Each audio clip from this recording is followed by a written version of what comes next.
সম্মানিত উপস্থিতি, আসসালামু আলাইকুম। কথা কি শোনা যায়? আজকে আলোচনা শুরু করতে চাচ্ছি পালসে টিলা দিয়ে। আজকে আমার সাবজেক্ট হচ্ছে দর্শন ও অভিজ্ঞান। তো এত ওষুধ থাকতে পালসে টিলা কেন? আমরা সবাই জানি পালসে টিলা হচ্ছে ভদ্র ওষুধদের মধ্যে সর্বোচ্চ ভদ্রদের একটা, এই তো বোধহয় কথাটা ঠিক বলিনি, এজন্য কেউ রেসপন্স করেন নাই। পালসে টিলাকে আমরা সংক্ষেপে কি বলি? পালস। পালস অর্থ কি? হ্যাঁ, বুঝিনি। পালস অর্থ হচ্ছে আকর্ষণ, উদ্বুদ্ধ, স্পন্দন।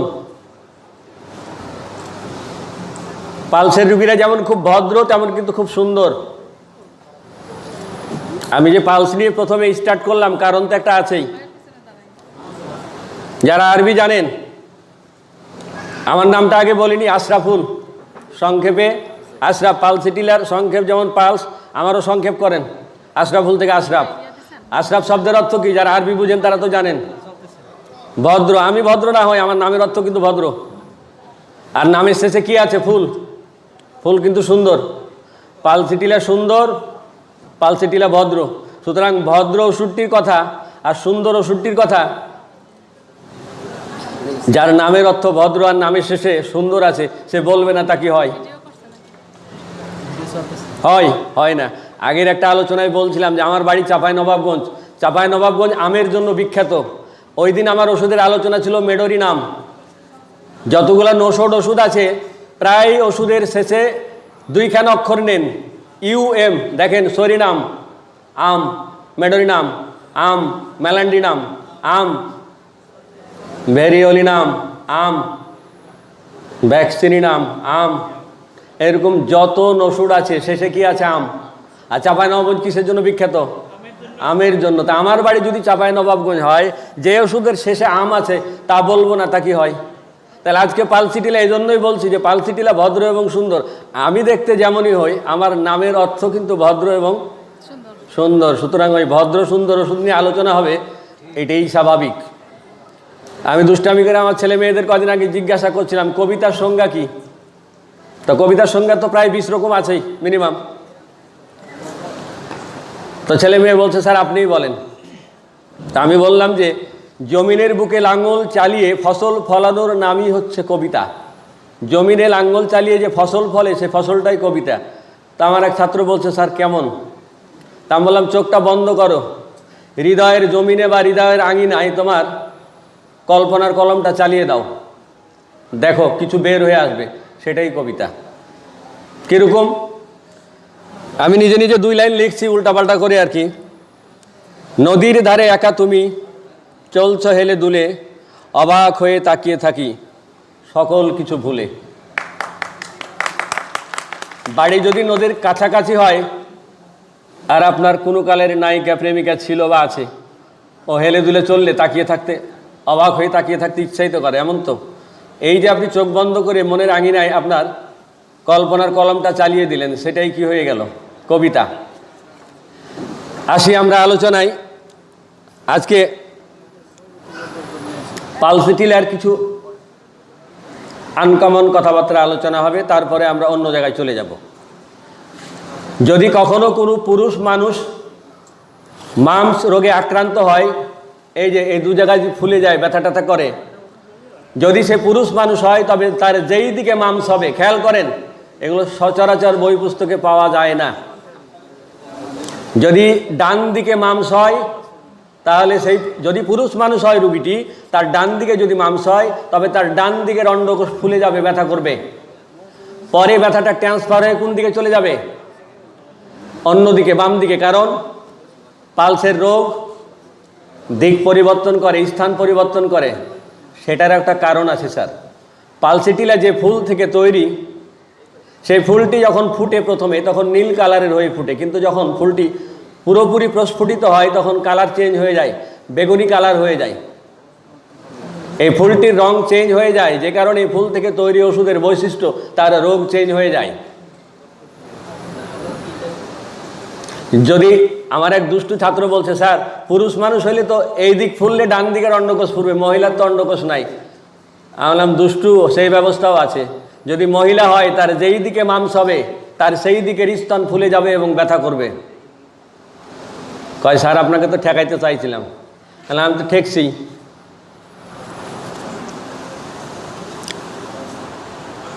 পালসি টিলার শিশু রোগী যদি কান্না করে, আপনি চাইলেই তাকে আদর করে কান্না থামাতে পারবেন, কিন্তু তার একটা নির্দেশনা আছে। পালসের শিশু বাচ্চা কান্না করলে তাকে কোলে করে যদি আপনি দ্রুত গতিতে হাঁটাহাঁটি করেন, জোরে জোরে হাঁটেন, তার কান্না থামবে না। কিন্তু কোলে করে যদি আপনি ধীর গতিতে হাঁটেন, আস্তে আস্তে হাঁটেন, তার কান্না থেমে যাবে। কেন জানেন? পালসের রোগের গতি হচ্ছে ধীর।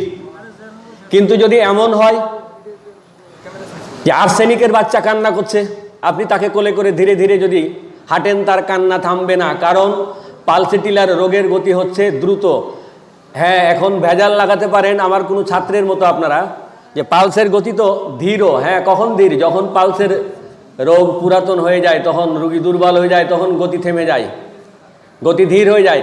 আর্সেনিকের তরুণ রোগ গতি খুব বেশি থাকে, যে কারণে আর্সেনিকের রোগী এই কান্না তো কোনো পুরাতন রোগ নয়, ঠিক আছে? যে কারণে একে কোলে করে দ্রুত গতিতে যদি হাঁটেন তবেই তার কান্না থামবে।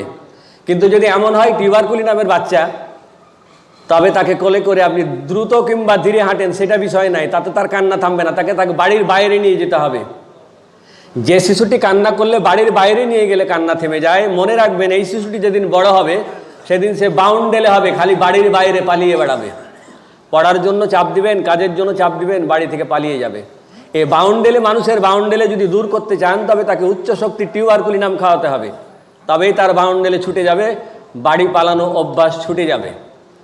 টিউবারকুলি নামের আরও, আর্সেনিকের আরও, পালসি টিলার আরও নানান দিক আছে, সেই দিকে যাব না, কারণ দুর্ভাগ্যক্রমে আমার সব সময় কম জুটে কপালে।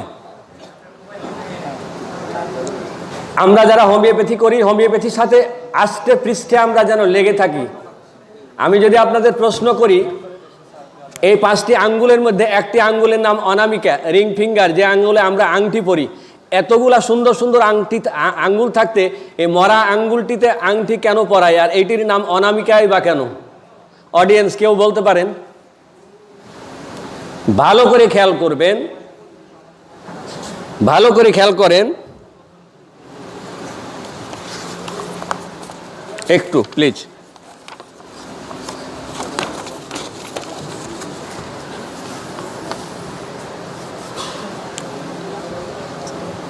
পাঁচটি আঙ্গুল, অভিভাবক, বাবা মা, ভাই বোন, মধ্যেরটি আপনি নিজে, এইটি আপনার জীবন সঙ্গিনী, তাই এটিতে আংটি পরানো হয়। কিভাবে জীবন সঙ্গিনী সে প্রমাণ দিচ্ছি। এইটি সন্তান সন্ততি, এভাবে আঙ্গুলটি সবগুলা বুকাবুকি করেন। এই যে মিডিলের আঙ্গুল, মিডিলের আঙ্গুলের এই গিরু আর এই গুরু, মানে এই গিরা আর এই গিরা একবারে সই সই করে সমান করে ঠাকান।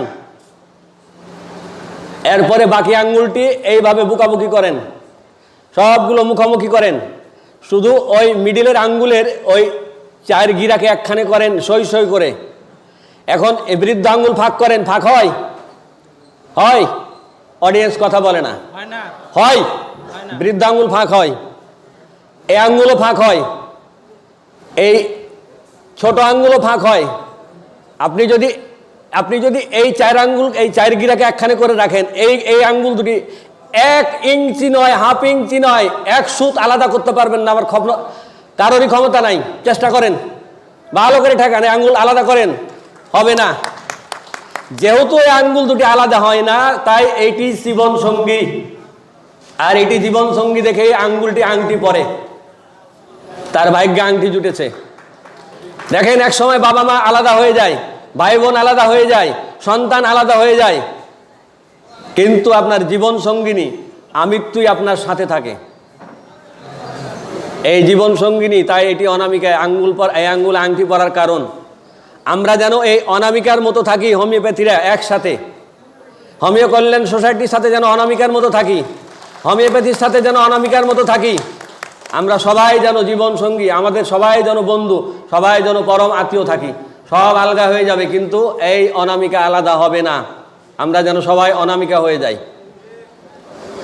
আমি কি বুঝাতে পেরেছি? আমাকে ধন্যবাদ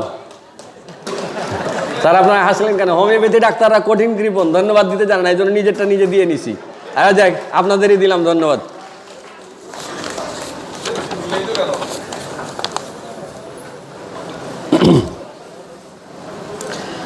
আর্সেনিক ঘোড়ার মতো ভীতু। ঘোড়া কিন্তু খুব ভীতু প্রাণী, তা কি জানেন? অনেকেই জানি না। আর্সেনিককে বলা হয় ঘোড়ার মতো ভীতু, অ্যান্টিমক্রুডকে বলা হয় হায়েনার মতো উগ্র, পালসেটিলাকে বলা হয় ভেড়ার মতো, মেষের মতো কি শান্ত। পালসেটিলাকে একজন বিজ্ঞানী তুলনা করেছে মেষের মতো। মেষ খুব শান্ত, ভেড়া খুব শান্ত প্রাণী। ঘোড়া খুব ভীতু, তাই ঘোড়ার সাথে তুলনা করেছে আর্সেনিককে। আর অ্যান্টিমক্রুডকে তুলনা করা হয়েছে হায়েনার মতো, খুব উগ্র।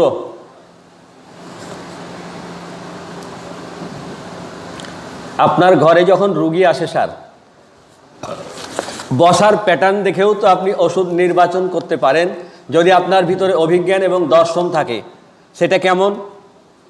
মনে করেন একজন রোগী এসে আপনার টেবিলে বসে হেলান দিয়ে আপনার দিকে ঝুঁকে বসলো, আপনার দিকে ঝুঁকে মুখামুখি একেবারে কাছাকাছি, ভাবখান এরকম সে আপনার খুব কাছাকাছি আসতে চায়। আমি একটা ওষুধের উদাহরণ দিব কিংবা দুইটা, আপনি অনেকগুলো মনে রাখতে পারেন, আপনি অনেকগুলোকে ভাবতে পারেন। বুঝবার জন্য আমি একটা বলবো। হতে পারে ওষুধটি ফসফরাস। কেন? ফসফরাসের মানুষেরা খুব আপনজনের মতো হয়ে কাছাকাছি আসতে চায়, সবাইকে আপন করতে চায়, খুব মিশতে চায়। কিন্তু আরও একজন পেশেন্ট এসে আপনার চেম্বারে বসলো, যিনি পিছনে হেলান দিয়ে দূরত্ব বজায় রেখে বসার চেষ্টা করছে। হতে পারে সে নেট্টামিউর, কারণ নেট্টামিউরেরা একটু দূরত্ব বজায় রেখে চলতে চায়। তারপরে মনে করেন আর একজন রোগী এসে আপনার সামনে বসলো, যিনি খুব গর্জিয়াস পোশাক পরে এসেছে, আর মাঝে মাঝে তার পোশাকের দিকে সে তাকাচ্ছে, ভাবখান এরকম আপনি কিংবা অন্য কেউ যেন ফলো করেন। পোশাকটা সে কৌশলে দেখানোর চেষ্টা করছে, একটু পর পর ঠিক করছে, তাকাচ্ছে যেন আপনি তাকান। হতে পারে সে বেলোডোনা, কারণ বেলোডোনার মানুষেরা গর্জিয়াস পোশাক পরে অন্যকে দেখানোর ভান করে। জমকালো আভিজাত্যপূর্ণ পোশাক পরে এসেছে, হতে পারে সে আর্জেন নাইট্রিকাম, হতে পারে সে মেডোরিনাম, হতে পারে সে ফসফরাস, কারণ এরা খুব খোলামেলা, এরা গর্জিয়াস জিনিস পরতে পছন্দ করে। কিছুক্ষণ পরে হয়তো আরও একজন পেশেন্ট আসলো, উনি কালো পোশাক পরে এসে বসেছে। আপনার যদি দর্শন এবং অভিজ্ঞতা থাকে, আপনার মন বলতেই পারে পেশেন্টটি কি সিপিয়া, পেশেন্টটি কি নেট্রাম, পেশেন্টটি কি ইগনেসিয়া। কেন তার গায়ে কালো পোশাক? কালো পোশাক কিসের প্রতীক স্যার? দুঃখের প্রতীক। ইগনেসিয়ার মনে কি দুঃখ থাকে? নেট্রামের থাকে? সিপিয়ার থাকে? তাহলে যাদের মনে এত দুঃখ তারা কালো পোশাকই তো পরবে। রঙের পোশাক কি দুঃখের মন পরতে চায়, ভালো লাগে? তাহলে আপনার দর্শন তো এই ওষুধগুলোর দিকে তাকাতে বলতেই পারে আপনাকে। কিছুক্ষণ পরে হয়তো আরও একজন রুগী এসে বসলো, বসে তার মধ্যে অস্থিরতা, ছটপটানি, তাড়াহুড়া। হ্যাঁ, হতে পারে সে নাকভম, হতে পারে সে আর্সেনিক, হতে পারে সে মার্শাল, কারণ এরা যে অস্থির। তাহলে আপনি একটা রুগী আপনার চেম্বারে এসে বসলো, বসার প্যাটার্ন দেখে আপনি কতগুলো ওষুধের কথা মনে করছেন, এক একজনের দিকে তাকাচ্ছেন, এক একটা ওষুধের কথা আপনার মনে হচ্ছে। আপনার দর্শন আপনাকে একটা ওষুধ নির্বাচন করতে পরামর্শ দিচ্ছে। এবার আসুন অন্য একটি দর্শনে। কিছু কিছু বাচ্চা বিকলাঙ্গ হয়ে জন্ম নেয়, পঙ্গু হয়ে জন্ম নেয়। কোন সে বাচ্চা, কোন বাবা মার বাচ্চা পঙ্গু হয়ে জন্ম নেয়? কেনই বা পঙ্গু হয়ে জন্ম নেয়? কারণটা কি? যদি কখনো কোনো বাবা কিংবা মা, বিশেষ করে যদি কোনো মা খুব গরম কাতর হয়, খুব বেশি পিপাসা পানি খায়, খুব বেশি ঘামে, খুব পাখার বাতাস পছন্দ করে, তবে সেই মানুষদের সন্তান বিকলাঙ্গ কিংবা পঙ্গু হয়ে জন্ম নিতে পারে। আবারও খেয়াল করেন, কোনো বাবা কিংবা মা, বিশেষ করে যদি কোনো মা খুব গরম কাতর হয়, খুব পানি খায়, খুব ঘামে এবং খুব পাখার বাতাস পছন্দ করে, তবে সেই সমস্ত মানুষদের বাচ্চারাই সাধারণত পঙ্গু বা বিকলাঙ্গ হয়। যদি কখনো আপনার ঘরে কোনো বিকলাঙ্গ বাচ্চা আসে, আপনি কেস টেকিং করবার সময় তার বাবা মাকে প্রশ্ন করলে আপনি পেয়ে যাবেন। আমি অসংখ্য মানুষের মধ্যে এই তথ্যটি পেয়েছি। হ্যাঁ, কিছু বাচ্চা বড় হয়ে পড়ালেখায় অমনোযোগী হয়, দুশ্চরিত্র হয়, দুষ্টু হয়, মদখোর হয়, মাগিখোর হয়, তাসখোর হয়, আবার জরায়ুতে টিউমার হয়, অনেক সময় আরও নানান কিছু হয়। কারা তারা, কেনই বা এমন হয়? একজন বিজ্ঞানী বলছে যে সকল শিশু বিছানায় প্রস্রাব করে, প্রস্রাবে ভীষণ ঝাঁঝালো দুর্গন্ধ থাকে, এই বাচ্চাটি ঘুমের মধ্যে যদি অবিরত পা নড়ায়, এরা যদি দুষ্টু এবং চঞ্চল প্রকৃতির বাচ্চা হয়, আবার খেয়াল করেন, বাচ্চাটি যদি দুষ্টু এবং চঞ্চল হয়, রাতে বিছানায় প্রস্রাব করার অভ্যাস থাকে, প্রস্রাবে যদি খুব দুর্গন্ধ থাকে, এরা ঘুমের মধ্যে যদি পা নড়ায়, তবে এই বাচ্চাটি যদি ছেলে হয় তাহলে বড় হয়ে লেখাপড়ায় অমনোযোগী হয়, তাদের যৌন চাহিদার প্রবৃত্তি জন্মে। ছেলে হলে সে মদ পানের নেশা, ছেলে মেয়ে উভয়ই মদ পানের নেশা হতে পারে। মেয়েদের বেলায় ব্যথাযুক্ত মাসিক হবে যখন বড় হবে, আর জরায়ু কিংবা ওভারিতে টিউমার হবে। তাহলে আমরা ঠেকাবো কিভাবে? আগের যে বাচ্চা, পরের যে বাচ্চা, এদের ঠেকাবো কিভাবে? আগেরটা তো বাচ্চা এখনও হয়নি, মনে করেন বাবা মা এরকম খুব গামে, খুব পিপাসা, খুব পাখার বাতাস, খুব গরম কাতর, তাকে উচ্চ শক্তির মেডোর নাম দিলে তার বাচ্চা বিকলাঙ্গ হওয়ার সুযোগটা কমে যাবে, থাকবে না বলতেই পারেন। পরের বাচ্চা তো অলরেডি জন্ম লাভ করেছে, কিন্তু এখন সে বিছানায় প্রস্রাব করে, দুষ্টু, ঘুমের মধ্যে পা নড়ায়, প্রস্রাবে ঝাঁঝালো দুর্গন্ধ। এই বাচ্চাটি বড় হলে দুশ্চরিত্র হবে, খারাপ হবে, পড়ালেখায় অমনোযোগী হবে, রোগবালাই হবে। ঠেকাবেন কি দিয়ে? উচ্চ শক্তির মেডোরি নাম যদি খাইয়ে দেন, এই বাচ্চাটির বিছানায় প্রস্রাব করা বন্ধ হয়ে যাবে। এই বাচ্চাটি বড় হয়ে মদখোর হবে না, পড়ালেখায় অমনোযোগী হবে না, মেয়ে মানুষ হলে তার ব্যথাযুক্ত মাসিক হবে না, জরায়ুতে ওভারিতে টিউমার হবে না, এবং এরা আদর্শ মানুষ হবে। তাহলে দেখেন, আমাদের অনেক সমালোচকেরা বলে হোমিওপ্যাথিরা প্যাথোলজি বুঝে না, হোমিওপ্যাথিতে অনেক কিছু ঠেকানো যায় না। আরে ভাই, অন্যপ্যাথিতে রোগবালাই হলে পরীক্ষা করে তবেই তো তারা বুঝে। আর আমার এই বাচ্চাটি মাত্র 2 বছর, 3 বছর, 1 বছর, 5 বছর বয়স, 10-20 বছরে গিয়ে সে নেশাগ্রস্ত হবে, সে দুশ্চরিত্র হবে, কিংবা তার জটিল রোগবালাই হবে, সেটা আমি হোমিওপ্যাথি দর্শন দিয়ে এখনই বুঝতে পারছি, আমি এখনই ঠেকাতে পারছি। আপনাদের কাছে কী এমন অস্ত্র আছে যা দিয়ে ঠেকাবেন?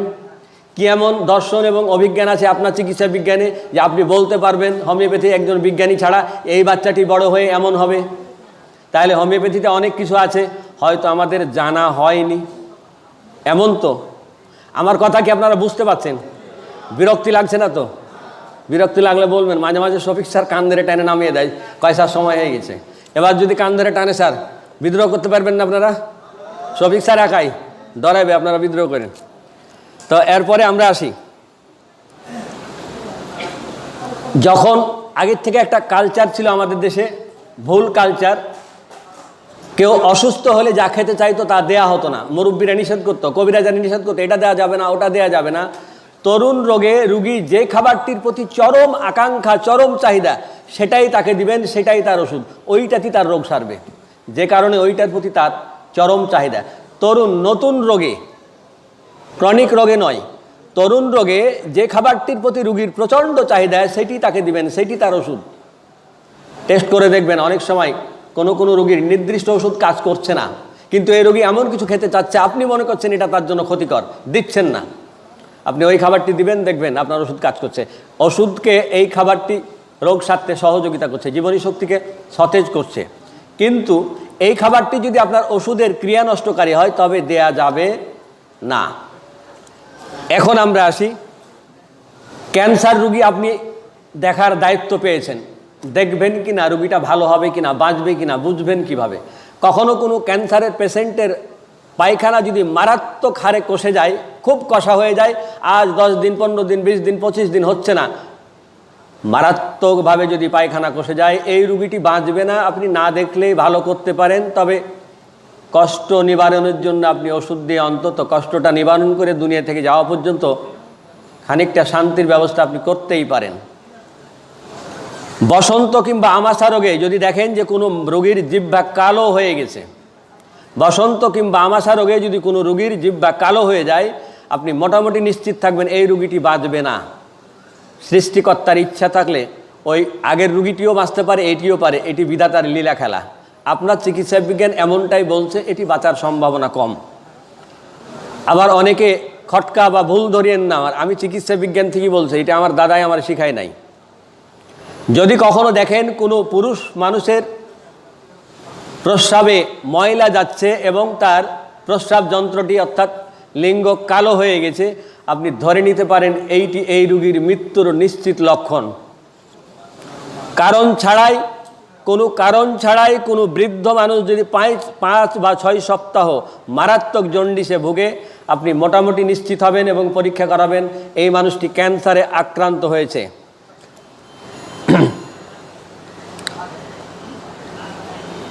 যদি কখনো দেখেন কোনো মানুষের জিহ্বার ডগা লাল টকটকে, বুঝবেন এই মানুষটি খুব মাতাব্বর টাইপের, খুব কর্তৃত্বপরায়ণ, অন্যের ওপর সে খুব খবরদারি করে।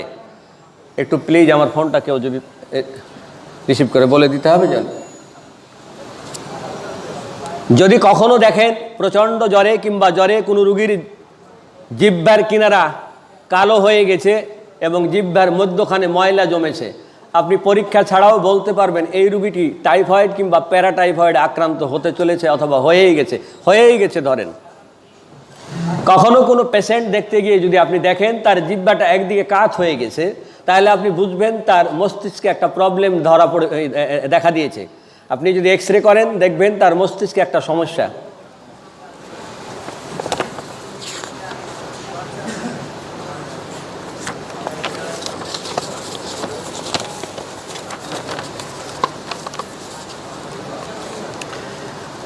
যদি কখনো দেখেন যে কোনো রুগীর জিহ্বাটা নীল হয়ে গেছে, তাহলে বুঝবেন তার রক্ত চলাচলে ব্যাঘাত ঘটতেছে, তার চিকিৎসার অতীব প্রয়োজন। যদি কখনো দেখেন যে কোনো কারণ ছাড়াই কোনো মানুষ মারাত্মক দুর্বলতা অনুভব করছে, কোনো কারণ নাই, হঠাৎ করে অহেতুক সাংঘাতিক দুর্বল হয়ে পড়েছে, বিছানায় পড়ে গেছে, তাহলে আপনি নিশ্চিত থাকবেন এই রোগীটি যক্ষা, ক্যান্সার অথবা কিডনি যে কোনো একটা রোগে আক্রান্ত হতে চলেছে।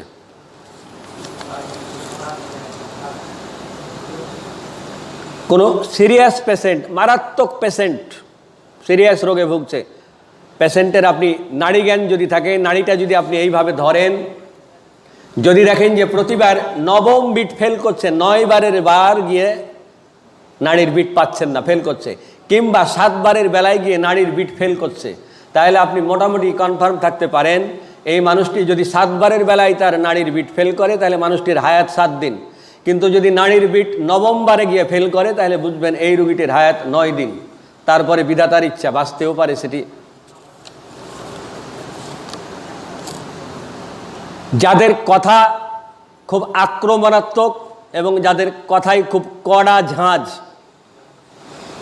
তারা একটু সেক্সি মানুষ হয়, তাদের যৌন চাহিদা বেশি। লিভারের পীড়া যদি কারো হয়, কারো লিভার যদি আক্রান্ত হয়, তখন মন কি থাকে, মন মরা হয়ে থাকে, বিষণ্ণ থাকে। কিন্তু কোনো মানুষের যদি হৃৎপিণ্ড আক্রান্ত হয় তখন সেই মানুষটি খুব টেনশানে থাকে, উদ্বিগ্ন থাকে। কিন্তু কোনো মানুষের যদি পাকস্থলীর পীড়া হয় অর্থাৎ হজমের গোলমাল হয়, তবে সেই মানুষটি বদমেজাজি হয়ে যায়। ছোট ছোট বাচ্চা যারা দীর্ঘদিন পায়খানায় ভুগছে কিংবা বড় মানুষ যাদের পেট খারাপের সমস্যা আছে, দেখবেন এরা কিন্তু বদমেজাজি। স্যার আমি কাউকে কিন্তু আক্রমণ করিনি, ঘটনাক্রমে চলে আসলে কারো ভাগে পড়ে গেলে আমার দোষ দিয়েন না, আমি এমনি লোক খারাপ না, কাউকে আক্রমণ করি না। এখন আসেন, অনেক সময় অনেক মানুষ এসে বলে আমরা হোমিওপ্যাথি বিশ্বাস করি না। একখান সত্য কথা জেনে রাখবেন, যিনি সত্যে বিশ্বাস করেন না তিনি ভালো মানুষ নন। আপনি যদি মুসলিম হন, তাহলে আপনার কাছে যদি কেউ বলে আমি ইসলাম ধর্ম বিশ্বাস করি না, ইসলাম হচ্ছে পৃথিবীর সত্য ধর্ম, আপনি বুঝে নেবেন মানুষটি ভালো নয়, বদমেজাজি। আপনি যদি হিন্দু ধর্ম বা খ্রিস্টান ধর্মের হন, আপনার ধর্মকে কেউ বলে আমি বিশ্বাস করি না, তাহলে বুঝবেন এই মানুষটি ভালো নয়। হোমিওপ্যাথিকে আমরা যদি পৃথিবীর সবচেয়ে চরম সত্য চিকিৎসা বিজ্ঞান বলে স্বীকার করি, তবে এই সত্যকে যে অস্বীকার করে সে নিঃসন্দেহে বদমেজাজি। প্রমাণ চান? কেন্টের রেপার্টরিতে ঢুকে মাইন্ড চ্যাপ্টারে যান, গিয়ে দেখেন অ্যাভারশন টু হোমিওপ্যাথি। হোমিওপ্যাথিতে যার অবিশ্বাস, অনাস্থা বা অভক্তি, এরা বদমেজাজি। 6খানা ওষুধ আছে, 6খানটাই বদমেজাজি। আমি 6খান ওষুধের নাম বলে যাচ্ছি। খেয়াল করেন 6খান ওষুধের মধ্যে প্রথম কাস্টিকাম, হিপাসাল্প, লাইকোপোডিয়াম, নাইট্রিক অ্যাসিড, সিপিয়া, এরা প্রত্যেকেই মেজাজি। সত্য অবিশ্বাস করে কেউ যদি বলে হোমিওপ্যাথি বিশ্বাস করি না বললেই প্রথমে কোনো ক্যাশ টেকিং ছাড়াই বলবেন আপনি কি বদমেজাজি। আমার ঘরে এসে কখনো কোনো পেশেন্ট যদি বলে ডাক্তারবাবু আমার না হোমিওপ্যাথিতে বিশ্বাস নাই কিন্তু আমার অমুক নিয়ে এসছে ধরে বা অমুক পাঠাইছে, আমি প্রথম প্রশ্নটাই করি আপনি কি বদমেজাজি মানুষ? কয় ভাই বুঝলেন কীভাবে? আর সত্যে যে বিশ্বাস করে না সে তো বদমেজাজি হবে, হোমিওপ্যাথি চির সত্য। কয় ভাই কথা কিন্তু সত্য, আমার কিন্তু মেজাজ কড়া। আমি হোমিওপ্যাথি এমন একখান বিজ্ঞান যার পরতে পরতে সত্য লুকিয়ে আছে। তাইলে এখন থেকে আর লজ্জায় কেউ বলবে না যে হোমিওপ্যাথি বিশ্বাস করি না, আগে এটা প্রচার করে দেবেন স্যার। আসি আমরা যে রোগীর মধ্যে মনে করেন একটা পেশেন্ট আপনি দেখছেন, পেশেন্টটা নাক্সের, পেশেন্টটার মধ্যে যদি অনলি নাক্সের লক্ষণ থাকে তাহলে সেই মানুষটি মিথ্যা বলতে চায় না, ঠগানো পছন্দ করে না। কিন্তু কোনো মানুষের মধ্যে যদি দেখেন যে ওই নাক্সের পেশেন্টের মধ্যে কিছু সালফারের লক্ষণ আছে, কিছু লাইকোর আছে এবং কিছু নাক্সের লক্ষণ মিশ্রিত, তাহলে বুঝবেন এরা ঘুরিয়ে ফিরিয়ে মিথ্যা বলতে পারে, মিথ্যা বলতে চায় এবং কাউকে ঠগাতে দ্বিধাবোধ করে না। কিন্তু যদি দেখেন কোনো নাক্সের পেশেন্টের মধ্যে নাক্স এবং টিউবারকুলিনাম দুটো ওষুধের লক্ষণ মিশ্রণ আছে, তবে বুঝবেন এই মানুষটি নীতিবান এবং বিশিষ্ট ব্যক্তি। কেস টেকিং করার সময় মাথায় রাখবেন। আজকে যা বলে যাচ্ছি, হ্যাঁ একখানা ম্যাগাজিন বা বই ছাপা হয়েছে আপনাদের উদ্দেশ্যে। আমি যতগুলো প্রোগ্রাম করি শফিক ভাইরা আমাকে দাওয়াত দেয়, প্রত্যেকটা প্রোগ্রামে আমার একটা করে লেখা আপনাদেরকে উপহার দেওয়া হয় অন্য অন্য লেখকদের সাথেই, কিন্তু আপনারা বাড়ি নিয়ে ফেলায় রাখেন না, পড়েন আমি জানি না। আজকেও কিন্তু এই পত্রিকায় 2খানা লেখা আমার আছে, দর্শন ও অভিজ্ঞান একখানা, আরও একখানা পালসিটিলা সম্পর্কে। বাসায় গিয়ে দয়া করে পড়বেন, আশা করি কাজে লাগবে। তো ঠিক আছে, যে কথাটা বলছিলাম যে যারা খুব পরিষ্কার এবং খুঁতখুঁতে, যারা খুব পরিষ্কার পরিচ্ছন্ন এবং খুঁতখুঁতে স্বভাবের, একজন বিজ্ঞানী বলছে তার ওপর পরিষ্কার হতে পারে, তার শরীর পরিষ্কার হতে পারে, তার মন পরিষ্কার নয়। যেই কয়টা খুঁতখুঁতে পরিষ্কারের ব্যাপারে খুঁতখুঁতে স্বভাবের ওষুধ আছে, এরা প্রত্যেকেই শরীরখানা চিকন, মন চিকন নয়। প্রমাণ চান? এরা বারবার হাত ধয়, বারবার মুখ ধয়, বারবার জাঙ্গিয়া ধয়। কেন? একবার ধুলেই তো হাত পরিষ্কার হওয়ার কথা, বারবার ধয় কেন? হাত তো পরিষ্কার হয়েছে একবার ধোয়াতে, কিন্তু সে বারবার ধুচ্ছে, কারণ তার মন বলছে পরিষ্কার হয় নাই, আবার ধাও, আবার ধাও। তাই একজন বিজ্ঞানী রসিকতা করে বলছে ওর মন পরিষ্কার নয়, হাত পরিষ্কার হয়ে গেছে, তাই সে বারবার ধুচ্ছে। প্রমাণ এটাই, যাদের পরিষ্কারের ব্যাপারে খুব খুঁতখুঁতানি আছে এদের মন পরিষ্কার নয়। পরীক্ষা করবেন, ওষুধ চান? আর্সেনিক, আরও আছে।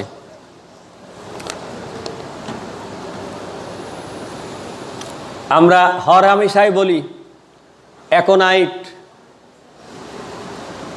ঠান্ডা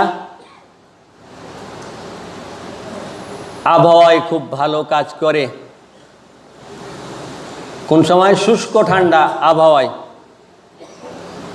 ব্যাখ্যাটা কিন্তু ওইভাবে দেয়া নাই। অ্যাকোনাইটের অর্থ হচ্ছে ধুলা মুক্ত, ধুলা মুক্ত। তাহলে অ্যাকোনাইটের রুগীরা আক্রান্ত হয় কখন? শুষ্ক ঠান্ডা আবহাওয়ায়। শুষ্ক ঠান্ডা আবহাওয়া কোন সময়টায়? হেমন্তকাল, শীতকাল, বসন্তকাল। এই 3 কালে ধুলাবালি অপেক্ষাকৃত কম থাকে, বর্ষাকালে বেশি থাকে। যেহেতু সে নিজে ধুলামুক্ত, তাই ধুলাযুক্ত অবস্থায় সে অসুস্থ হয়। সরি স্যার, একটু উল্টা হয়ে গেছে। হেমন্তকাল, শীতকাল এবং বসন্তকালে ধুলা বেশি উড়ে। যেহেতু সে ধুলামুক্ত, তাই ধুলাযুক্ত সিজনে সে অসুস্থ হয়ে পড়ে। বর্ষাকালে অসুস্থ কম হয়, কারণ বর্ষাকালে ধুলা তেমন থাকে না, তাই বর্ষাকালে সে অসুস্থ কম হয়, কারণ সে ধুলা মুক্ত। তাই ধুলাযুক্ত অবস্থায় অসুস্থ হয়। ধুলাযুক্ত সিজন কোনটা? শীতকাল, হেমন্তকাল, বসন্তকাল। তাই এই 3 কালে সে বেশি অসুস্থ হয়। এখন আমরা আসি, সবল এবং হৃষ্টপুষ্ট মানুষ যারা, যাদের শরীরে শক্তি সামর্থ্য বেশি, তারা তরুণ রোগে হঠাৎ করে সাংঘাতিকভাবে আক্রান্ত হয় এবং উত্তেজনাপ্রবণ হয়।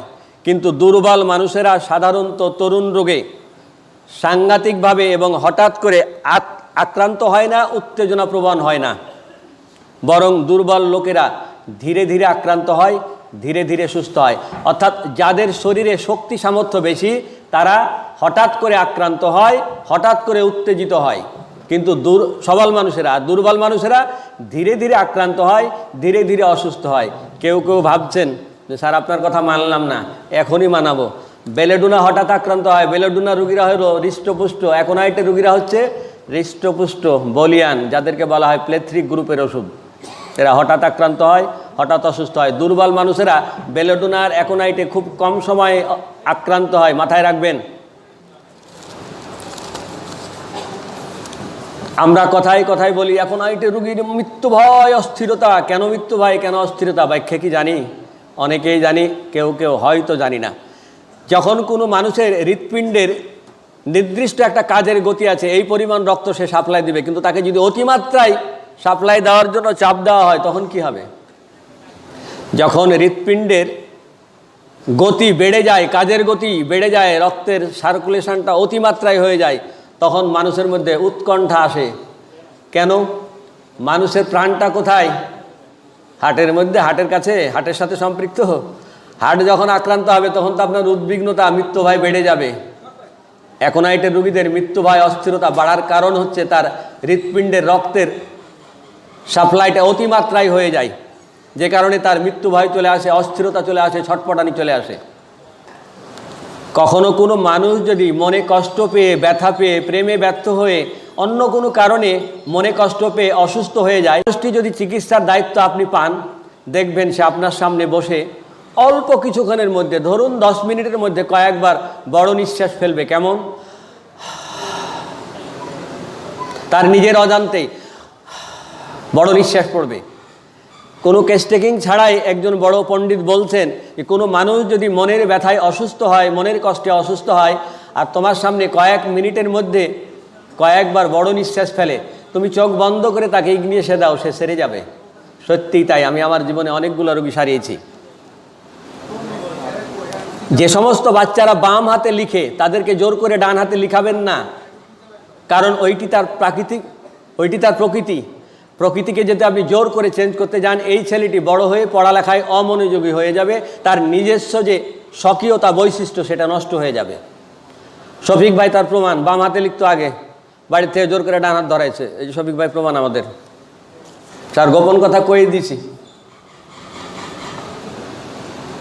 অ্যাফিসমেলের নারীরা সহসায়, হ্যাঁ একটা উদাহরণ চাইতেই পারেন, অ্যালুমিনার বাচ্চারা বাম হাতে লেখে, আপনি যদি জোর করেন ডান হাতে লেখানোর চেষ্টা করেন, লেখাপড়ায় অমনোযোগী হয়ে যাবে, তার ব্যক্তিত্ব হারিয়ে যাবে। অ্যালুমিনার রোগীদের ব্যক্তিত্ব থাকে না, প্রমাণ। অ্যাফিসমেলের মহিলারা সাধারণত কারোর সাথে প্রেম করতে চায় না, কিন্তু যদি একবার করে, যার সাথে করবে সে তাকে ছাড়তে চাইলেও রক্ষা নাই। প্রয়োজনে আন্দোলন করবে, তার বাড়ির দরজায় গিয়ে বসে থাকবে, প্রয়োজনে ফাঁসি দিবে। কেন স্যার? অ্যাফিসমেল মৌমাছি থেকে তৈরি, মৌমাছি কিছু বলে না, যদি একবার ধরে তারে ছাড়ে না। রানী মৌমাছি যে পুরুষ মৌমাছির সাথে মিলন করে তার মৃত্যু ঘটিয়ে ছাড়ে, ওর পেনিসটা ঝরিয়ে দেয়, সঙ্গম শেষ, মেলামেশা শেষ, পেনিসটা ঝরে যায়, তারপরে অল্প কিছুক্ষণ বা অল্প 2-1 দিন পরেই মারা যায়। তাহলে প্রেম করার সময় খেয়াল রাখবেন, অ্যাফিসের কোনো মহিলার সাথে প্রেম করবেন না, কারণ আপনি কোনো কারণে ছাড়তে চাইলেও সে আপনার ছাড়বে না, কারণ মৌমাছি কিন্তু যারে ধরে তারে ছাড়ে না। সাবধান।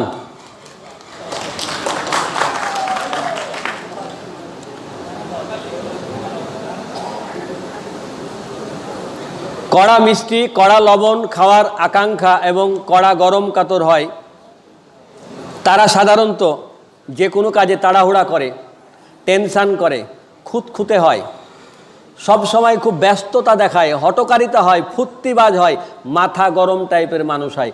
আবারও খেয়াল করেন, যে সমস্ত মানুষেরা কড়া মিষ্টি খায়, কড়া লবণ খায়, কড়া গরম কাতর, তারা সাধারণত যে কোনো কাজে তাড়াহুড়া করে, টেনশান করে, খুঁতখুঁতে হয়, খুব ব্যতিব্যস্ত হয়, হটকারী হয়, ফুর্তিবাজ হয়, মাথা গরম হয়। আপনারা মনে মনে বলছেন বিশ্বাস করি না, আর্জেন্টিকা আমার মেডরি নাম পড়ে দেখেন। যারা খাদ্যের সাথে অতিরিক্ত লবণ খায় তারা একটু সাবধান, ভবিষ্যতে পিত্তথলির পাথরিতে আক্রান্ত হওয়ার সম্ভাবনা থাকে। ডাক্তার এ আলী বলছেন, যারা প্রচুর পরিমাণে লবণ খায়, দীর্ঘদিন যাবৎ লবণ খায়, তাদের ম্যাক্সিমামই কেস টেকিংয়ে পাওয়া গেছে তারা পিত্তথলির পাথরিতে আক্রান্ত। তাই পিত্তপাথরি থেকে আক্রান্ত হওয়া থেকে বাঁচতে চাইলে লবণ খাওয়া কমাতে হবে।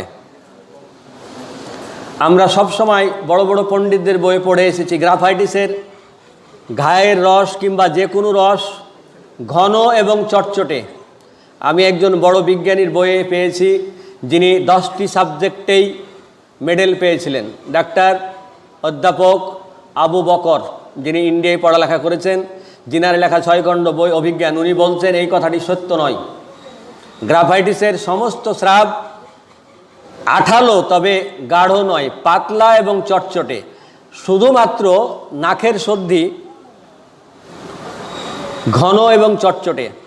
বাকি গ্রাফাইটিসের যে কোনো স্রাব যদি পান যে পাতলা এবং চটচটে, তাহলে আপনারা চিন্তা করবেন না যে ভুল, এইটিই সঠিক, ওইটিই ভুল। ক্যালকেরিয়া কার্ব, বহুদিন আমরা ক্যালকেরিয়া কার্ব বলছি, পরে ডাক্তার ফ্যারিংটন কিন্তু রিসার্চ করে বের করেছিলেন ক্যালকেরিয়া কার্ব যে উপাদান থেকে তৈরি ওইটি ভুল নাম, পরে সংশোধন করে ক্যালকেরিয়া অস্ট করা হয়েছে। দেখবেন ক্যালকেরিয়া কার্বের গায়ে ক্যালকেরিয়া অস্ট লেখা আছে। তো এইরকমই কোনো একজন বিজ্ঞানী এটা কিন্তু বের করেছেন। হ্যাঁ, যদি গাঢ় রস হয় দিতে পারবেন না তা নয়, অন্য অন্য লক্ষণ থাকলে আপনি দিতে পারবেন, সমস্যা নাই। তবে পাতলা চটচটে হলে আমরা অনেক সময় বিভ্রান্ত হই, দিতে চাই না। ল্যাকেসিসের রুগীরা বাম দিকে আক্রান্ত হয়, এটা আমরা সব সময় বইয়ে পড়ি, কিন্তু কেন বাম দিক আক্রান্ত হয় তা কিন্তু আমরা অনেক সময় জানি না কিংবা জানবার চেষ্টা করি না। ল্যাকেসিস যে সাপের বিষ থেকে তৈরি, ওটির নাম হচ্ছে সুরুকুকু সাপ। এই সাপটি চলবার সময় মনে করেন রেস্টে আছে, প্রথম চলা শুরু করবে, তখন প্রথমে বাম দিক দিয়ে চলাটা স্টার্ট করবে, প্রথমে বাম দিকে তারপরে ডান দিকে। আবার রেস্ট যখন করতে যায় তখন প্রথমে বাম দিকে মোড় নেয়, তারপরে তার ভালো লাগে না তখন ডান দিকে মোড় নেয়। প্রথমে যেহেতু বাম দিকে মোড় নিয়ে রেস্টে যায় অথবা চলার সময় প্রথমে বাম দিকে বাঁক নিয়ে হাঁটা শুরু করে, তাইটি ল্যাকেসিসের রুগীদের বাম দিক প্রথমে আক্রান্ত হয়। অনেকক্ষণ একঘেয়েমি হয়ে গেছে, এই তো স্যার। আমি আপনাদের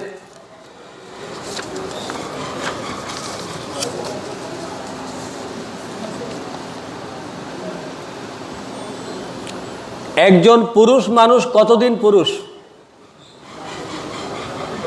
25 বছর, একটু মাইনাস প্লাস হতে পারে। এই 25টা বছর সে বাঘের মতো জীবনযাপন করে। তারপরে কত 25 বছর কিংবা 30 বছর গাধার খাটনি ঘাটে, অর্থাৎ সংসারের বোঝা টানতে থাকে। তারপরে 10 বছর বিড়ালের মতো এঠোমুঠা যা দেয় ছেলের বউরা তাই খায়। তারপরে শেষ জীবনটাই বানরের মতো এডাল ওডাল। ছেলেরা বলে বাবা তোমাকে আর পালতে পারবো না, আমার দিকে তুমি সারা বছর খাবা, ওই ছেলের দিকে 1 মাস, ওই ছেলের দিকে 1 মাস, ওই ছেলের দিকে 1 মাস। একটা বানানো গল্প বলবো আপনাদের কিছু একটা বোঝানোর জন্য, কেউ আবার অন্যভাবে নেবেন না। বিধাতা যখন গাধাকে সৃষ্টি করে তখন গাধাকে বলল, গাধা তুমি খুব সরল প্রাণী হবা, তোমার খাদ্য থাকবে ঘাস, তুমি আজীবন মানুষের বোঝা টানবা, তোমার আয়ুষ্কাল দেওয়া হলো 50 বছর। গাধা বলছে, বিধাতা যদিও আমার সম্মানিত স্যার অপরেশ স্যার এখানে আছেন, উনি গল্পটা একদিন শুনেছেন, আমি শুনিয়েছি, আর আমার সম্মানিত ফেরদৌস কুরাইশি স্যারকেও গল্পটা শুনিয়েছি। তো গল্পটা তাদের হয়তো ভালো লাগবে না, কিন্তু আপনাদের ভালো লাগতেও পারে। তো বিধাতা বলছে যে তোমার আয়ু 50 বছর। তো গাধা বলছে যে বিধাতা আমার 50 বছর আয়ুষ দরকার নাই, আমারে আপনি 25 বছর দেন, 25 বছর মাইনাস করে দেন, যেহেতু বোঝাই টানতে হবে, তাহলে খামাখাই এত বছর টানা লাভ কি, যে কয়দিন যৌবন ওই কয়দিনই টানি। ঠিক আছে, তাই হলো।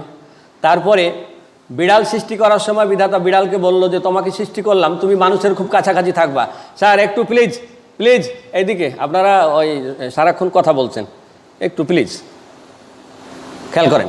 তো যে কথাটা বলছিলাম, বিড়াল সৃষ্টি করার সময় বিড়ালকে বলল যে তুমি মানুষের খুব কাছাকাছি থাকবা, বিড়াল তোমাকে খুব আদর করবে, মানুষ তোমাকে খুব আদর করবে, কিন্তু মানুষের এঁঠোমুঠো তোমাকে খেতে হবে, যেটা ফেলে দিবে, কাঁটাটা, হাড্ডিটা, এইটা ওটা, ভালোটা তোমার কপালে জুটবে না। তোমার আয়ু কিন্তু 20 বছর। বিড়াল বলছে, বিধাতা 20 বছর আমার দরকার নেই, আমার 10 বছর দিলেই চলবে। তো 10 বছর মাইনাস করা হলো।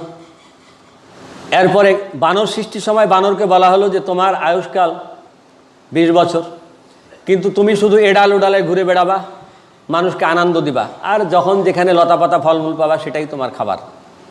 বানর বলছে বিধাতা আমাকে 20 বছর নয় 10 বছর। বিধাতা মঞ্জুর করলো, ঠিক আছে তোমাকে 10 বছর। খেয়াল করেন, এখন পুরুষ মানুষ সৃষ্টি করার পালা। পুরুষ মানুষ সৃষ্টি করার সময় আল্লাহ বলছে যে তুমি পৃথিবীর শ্রেষ্ঠ জীব, কিন্তু তোমার আয়ু দেওয়া হলো মাত্র 25 বছর।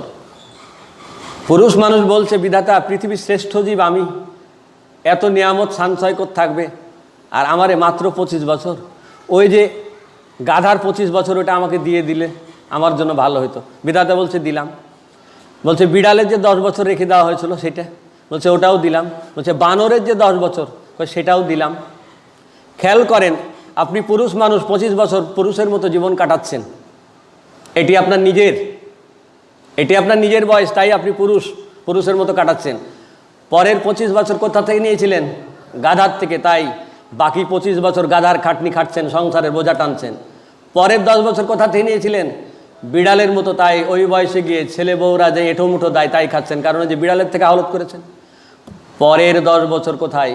এই ছেলের সংসারে কয়দিন, ওই ছেলের সংসারে, অর্থাৎ এ ডাল থেকে ও ডাল, ও গাছ থেকে ও গাছ, বানরের মতো। আর নাতিপুতিকে একটু আনন্দ দিয়ে কাটাচ্ছেন। আপনি যদি আপনার অরিজিনাল বয়সটায় রাখতেন, বানরের থেকে, বিড়ালের থেকে আর গাধার থেকে হাওলত না করতেন, তবে আপনি পুরুষই থাকতেন।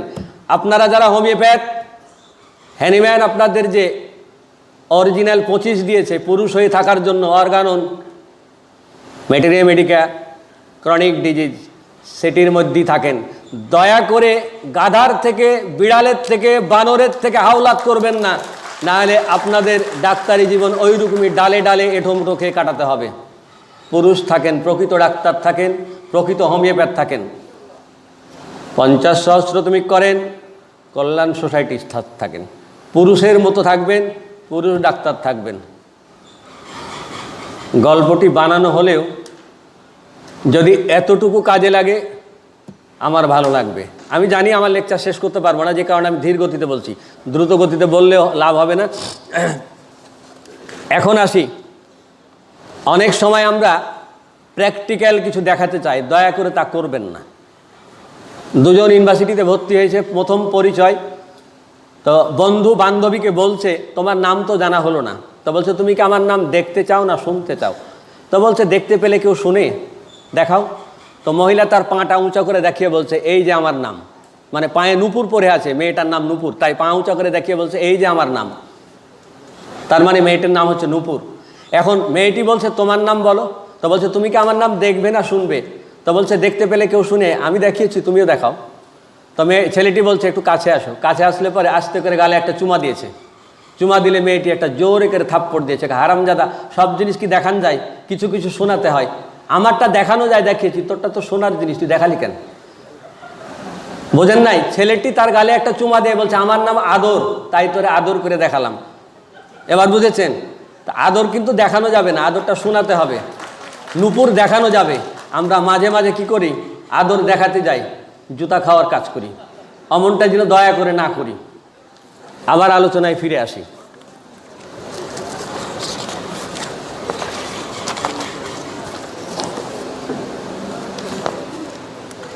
লেকেসিসের শিশুরা বারবার জিহ্বা বের করে। কেমন করে? এরকম কেন? এই লেকেসিস যে ওই সাপের বিষ থেকে তৈরি। সাপের চরিত্র কি? বারবার জিহ্বা বের করে না, ঘন ঘন করে। তো তাই কখনো লেকেসিসের বাচ্চারা যদি আপনার সামনে আসে, মানে কোনো রোগে আক্রান্ত হয়, সে যদি লেকেসিসের পেশেন্ট হয়, তো ছোট বাচ্চারা বারবার জিহ্বা বের করে। সাপের জিহ্বা কিন্তু কাঁপে, তাই দেখবেন লেকেসিসের বাচ্চাদের জিহ্বাটাও কাঁপছে। লেকেসিসের রুগীরা তরল জিনিস গিলতে পারে না, কিন্তু শক্ত জিনিস অনায়াসে গিলতে পারে। তরল জিনিস গিললে তার কষ্ট হয়। কেন? সাপকে তরল জিনিস দিয়ে দেখেন, গিলতে পারবে না, কিন্তু ব্যাঙ ধরে টপাটপ গিলে নিবে, একটা খরগোশ ধরে টপাটপ গিলে নিবে। অর্থাৎ শক্ত জিনিস সাপের গিলতে কষ্ট হয় না, তরল জিনিসটা গিলতে পারে না। তাই কখনো যদি কোনো পেশেন্ট লেকেসিসে রুগী হয়, তবে তার বলবে ডাক্তার সাহেব আমার তরল জিনিস কিনতে কষ্ট হয় না, ভীষণ কষ্ট হয়, কিন্তু শক্ত জিনিস, ভাত খাচ্ছি, রুটি খাচ্ছি, সমস্যা নাই, পানি খাচ্ছি যখন, তখন আমার কী যে কষ্ট হচ্ছে। কেমন জানি একটু অদ্ভুত লক্ষণ, তাই তো? কারণটা হচ্ছে এটি সাপের ক্যারেক্টার পেয়ে গেছে ওই রুগী। এখন আসুন, অনেক সময় আমরা দেখি যে কোনো নারীর বারবার গর্ভ নষ্ট হয়ে যাচ্ছে, কিংবা ওভারিতে টিউমার হচ্ছে। কেস্টেকিং করলে অনেক সময় পাবেন এই রোগিনীর স্বামী গনোরিয়ায় আক্রান্ত হয়ে অপচিকিৎসা হয়েছিল। যে সমস্ত রোগীদের গনোরিয়া হয়ে তার গনোরিয়া আক্রান্ত হওয়ার পরে অপচিকিৎসা হয়, চাপা পড়ে যায়, সেই সমস্ত মানুষেরা বিয়ে করলে স্ত্রীর সাথে মেলামেশার কারণে স্ত্রীর যে সমস্যা হয় তা হচ্ছে তার বারবার গর্ভ নষ্ট হওয়ার প্রবণতা দেখা দেয় এবং ওভারিতে টিউমার হয়। হোমিওপ্যাথি নাকি অনেক সময় অনেক কিছু পারে না। আমাদের অন্যপ্যাথির বন্ধুরা আমাদের খুব ইনসাল্ট করে, আমরা অপারেশন পারি, আমরা এই পারি সেই পারি, তোমরা কি পারো। একটা পাড়ার গল্প না বললে নয়। আমার যিনি গুরু, হোমিওপ্যাথির শিক্ষাগুরু, তিনার একটা রোগী চিত্র আপনাদের আমি বলবো। একজন দুশ্চরিত্র মানুষ যৌন উত্তেজনকার বড়ি খেয়ে দূরের কোনো গ্রামে এক মহিলার সাথে মেলামেশা করতে গেছে, তার বউ কিন্তু আছে। মেলামেশা করতে গিয়ে বীর্য আউট হচ্ছে না এবং পেনিস আর নরম হচ্ছে না। বুঝুন, একটা মানুষ যদি এরকম হয় 24 ঘন্টায় পেনিস স্ট্রং থাকে, গ্রামের মানুষ তো লুঙ্গি পড়ে, তার কি বেহাল দশা। সে প্রথমে স্থানীয় ডাক্তারের কাছে গেছে, রেজাল্ট নাই। জেলা হাসপাতালে গেছে, থানা হাসপাতালে রেজাল্ট নাই। জেলা হাসপাতালে গেছে, রেজাল্ট নাই। মেডিকেল কলেজ হসপিটালে গেছে রাজশাহীতে, তারা বলছে অপারেশন করতে হবে। পরে বোর্ড বসে বলছে না, অপারেশন করলে একটা সর্বনাশ হতে পারে, বাংলাদেশে হবে না। পরে বলছে আপনাকে বিদেশ যেতে হবে। এখন কি করবে? এখন সে বাধ্য হয়ে হোমিওপ্যাথিতে এসেছে আমার স্যারের কাছে। স্যার তাকে মাত্র অহিম্বি নাম একটা অথবা 2টা ডোজ দিয়েছে, ওটা ঠান্ডা হয়ে গেছে। মানে তার এমন একটা রিয়াকশান হয়েছে, 24 ঘন্টায় তার পেনিসটা স্ট্রং হয়ে থাকছে। এইরকমভাবে তার প্রায় 7 দিন পার করেছে। এখন বউকে কি বলবে, সমাজে কিভাবে মুখ দেখাবে? আপনার কোন অপারেশন দিয়ে তারা ভালো করতেন, কোন ওষুধ দিয়ে ভালো করতেন? তাই যদি হয় তাহলে মেডিকেল কলেজ রাজশাহী একেবারে ছোটোখাটো জায়গা নয়, সেখানে অনেক সিনিয়র প্রফেসর আছে। সবাই স্যারেন্ডার করার পরে 1 ডোজ হোমিওপ্যাথি অমন বেইজ্জতির হাত থেকে রক্ষা করেছে। হোমিওপ্যাথি অনেক মানুষকে বেইজ্জতির হাত থেকে রক্ষা করে, কিন্তু অনেকে স্বীকৃতি দেয় না। কারণ আমরা যার থেকে উপকার পাই তারই লাঞ্ছনা দিই। আসুন, মার্কশলের 3খানা চিত্র আছে। মার্কশলের রুগীরা শীতকালে কেমন থাকে? শীতকালে তারা অলস হয়ে যায়। গ্রীষ্মকালে তাদের মধ্যে অস্থিরতা এবং উদ্বেগ বেড়ে যায়। বর্ষাকালে তাদের মন খুব খারাপ থাকে, তারা মন ভোলা এবং উদাসীন হয়ে যায়। অসাধারণ তথ্য। কিন্তু কি হয়? শীতকালে অলস হয়ে যায়, গ্রীষ্মকালে অস্থির হয়ে যায়, আর বর্ষাকালে তারা মন ভুলো হয়ে যায়। একই মানুষ কালে কালে চেঞ্জ। আছে নাকি অ্যালোপ্যাথিতে এমন কোনো ওষুধ যে তাদের 3 কালে 3 চিত্র? নাই। আসুন, নাকের সর্দি যদি পুরাতন হয় তাহলে নাকে ঘ্রাণ পায় না, জিহ্বার স্বাদও চলে যায়। কিন্তু যদি সর্দিটি তরুণ হয় তাহলে কি হয়? শুধু নাকে ঘ্রাণ পায় না। তাহলে সর্দি পুরাতন হলে কি হয়?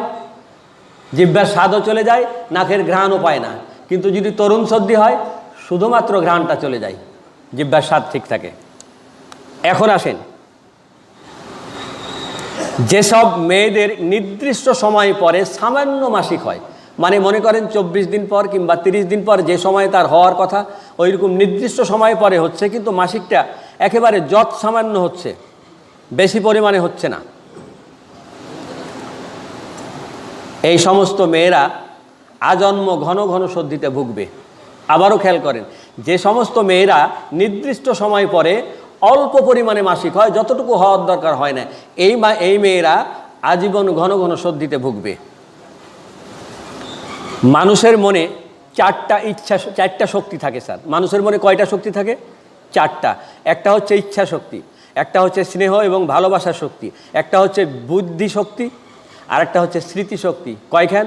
স্মৃতিশক্তি, বুদ্ধিশক্তি, স্নেহ কিংবা ভালোবাসার শক্তি, আর একটা হচ্ছে কি? ইচ্ছা শক্তি। সিপিআর রোগী যদি কখনো দেখেন তাহলে দেখবেন তার মনে যেন ভালোবাসার শক্তিতে ঘুণে ধরেছে। ঘুণ ধরা বুঝেন?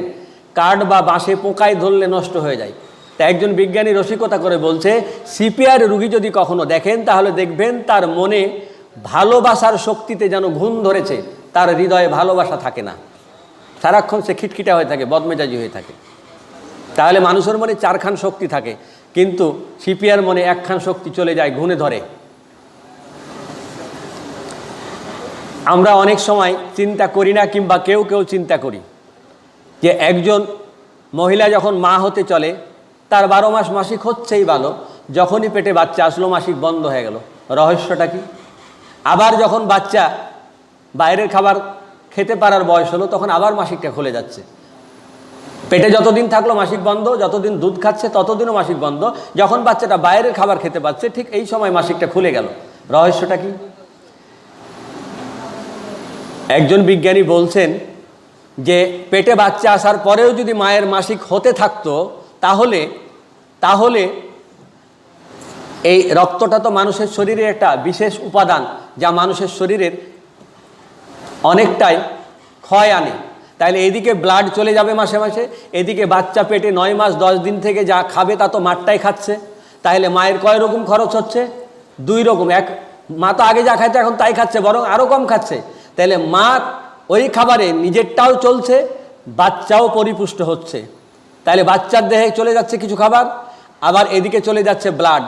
ডাবল খরচ হয়ে গেলে মা ক্ষয় দোষে ভুগত, টিউবারকুলার কিংবা যক্ষা যাই বলেন এই দোষে ভুগত। তাই বিধাতা তার সৃষ্টির রহস্য দিয়ে ওই সময় মাসিকটা বন্ধ রাখলেন। এরপরে বাচ্চা, তখন তো মাসিকটা খুলে দিতে পারতেন। বিধাতা তখনও সৃষ্টি রহস্য। এখন বাচ্চা দুধ খাচ্ছে, তখন তো পেটে থেকে ডাইরেক্ট খাচ্ছিল নাড়ি দিয়ে, এখন দুধ টেনে খাচ্ছে। তাইলে দুধ একটা পুষ্টিকর উপাদান, বাচ্চা টেনে নিয়ে যাবে, আবার ব্লাডও চলে যাবে, ডাবল খরচ। তাই বিধাতা এই সময়ও মাসিকটা বন্ধ রাখলেন, দিয়ে মাকে ডাবল ক্ষয়ের হাত থেকে রক্ষা করলেন। দেখেন বিধাতার কি নিয়ামত মায়ের জন্য। এমন একটা নিয়ামত মায়েদের জন্য, তার একটা হাততালি নেয়। আপনারা আসলেও কৃপণ। বিধাতা সৃষ্টি রহস্যকে অন্তত আপনারা খুশি হয়ে একটা তালি দিতে পারতেন, তাও তো আল্লাহ খুশি হয়ে করতো, যা আমার নিয়ামতকে তোরা খুশি হয়ে স্বীকার করছিস। যে সমস্ত মায়েদের বাচ্চা জন্ম লাভের অল্প পরে, যে যতদিন পরে মাসিক হওয়ার কথা ছিল তার আগেই মাসিক হয়ে যায়, সে সমস্ত মায়েদের দুধে কোনো পুষ্টিগুণ থাকে না। এই সমস্ত মায়েদের বাচ্চারা ক্ষয় দোষে ভোগে। আসেন, যদি কখনো দেখেন কোনো রুগীর কপটা ফেনা ফেনা, তাহলে বুঝবেন তার ফুসফুস কিংবা কিডনিতে কোনো রোগে আক্রান্ত হয়েছে। তার ফুসফুস কিংবা কিডনি কোনো রোগে আক্রান্ত হয়েছে যদি দেখেন তার কপটা কেমন ফেনা ফেনা হয়। কখনো যদি শুনেন কোনো তরুণী রুগী, কোনো ইয়াং মহিলা পেশেন্ট আপনার কাছে এসে বলে, ডাক্তারবাবু আমার না মাসিকটা অনিয়মিত হয় এবং অস্বাভাবিক পরিমাণে যায়, যেটুকু যাওয়ার কথা তার থেকে অনেক বেশি যায়, হওয়ার কথা 1 মাস 24 দিন পরে, হয় 15 দিন পরে, অথবা 2 মাস পরে, আর যখন হয় এত বেশি ব্লাড যায়, আপনি মোটামুটি খেয়াল রাখবেন এই পেশেন্টটি ক্যান্সারে আক্রান্ত হতে চলেছে, মানে ক্যান্সারের ইঙ্গিত বহন করছে, অলরেডি সে ক্যান্সারে আক্রান্ত। কখনো যদি কোনো মহিলা পেশেন্ট এসে আপনার কাছে বলে, ডাক্তারবাবু আমার না স্তনের বোটা একটা বসে গেছে, কিংবা 2টা স্তনের বোটায় হঠাৎ করে দেবে গেছে, মাথায় রাখবেন